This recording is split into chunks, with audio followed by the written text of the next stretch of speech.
嚟到第5題，咁首先題目就係俾咗一條恆等式我哋，然之後問我哋 n 等於幾多，咁我哋可以先將左右兩邊嘅括號都爆開先啦。咁左邊嘅話咧 x square 嘅 coefficient 就係1啦，然之後 x 嘅 coefficient 咧，首先有個 m， 然之後減5啦，呢度有減5，然之後再呢度有減4，所以係 m 減5再減4啦。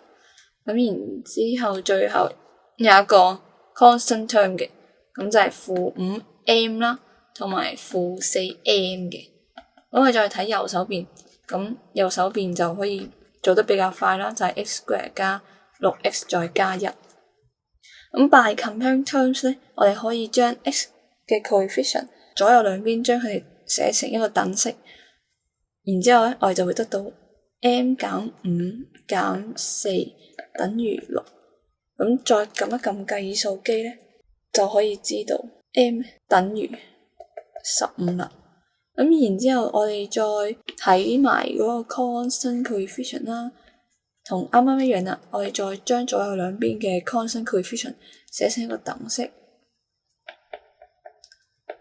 咁然之後我哋剛才已經計咗 m 等於15噶啦嘛，咁所以咧我哋就將 4n 擺去右邊，